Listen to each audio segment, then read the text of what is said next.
this is an emergency. There's something going wrong here. And now they're talking about, will they continue quantitative easing? Will they end quantitative easing? If they end it, there's a huge deflation. It would end in an implosion. If they continue it, the dollar just continues losing value, and we go into a crisis of confidence, which I do believe, any way this turns out, the dollar is going to go into a crisis of confidence. There's just no escaping that. You can't do what they've done to the monetary system over these years. You can't cheat gold the way they have done and not have it come back to haunt you someday. So that is a small portion of the currency supply. John Williams of Shadow Stats recompiles M3. M3 was the broadest measure of the money supply that the Fed reports that is it's a highly circulating portion of these digits that the banks and the Fed make up. And so it's the portion of the currency supply that really sort of reflects our inflation and deflation. And so the red area is base money, the blue area is M3. It's base money plus all of these other measurements of the currency supply.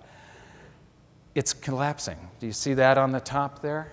It's collapsing. And if you deduct base money from M3, it's collapsing even more.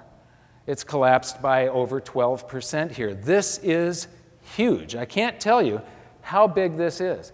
The reason the Fed is panicked and they're inflating the base money supply is because of this. It's not because of all the other stuff you hear about. It's because of this. Deflation is Ben Bernanke's worst nightmare, and it's happening right now. The blue portion here is the efficient portion of the currency supply.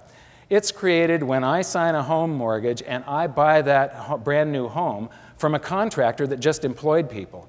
The base money they print and they run it through the government system and they lose a bunch of its purchasing power through all of those frictional jobs that don't actually create anything for our economy.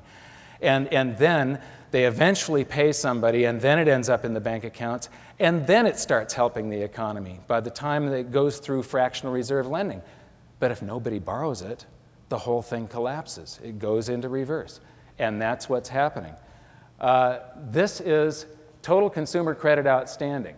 It's collapsing. I made these charts last night off the Fed's website. It's collapsing. Notice, from World War II to today, this has never happened before. This is the first time since the Great Depression, folks. This hasn't happened since the onset of the Great Depression that the currency supply started to collapse. These are real estate loans at all commercial banks, collapsing. This is total revolving credit, collapsing, and look at this. It's collapsing by 20%. These are alarm bells going off saying that you better man the lifeboats.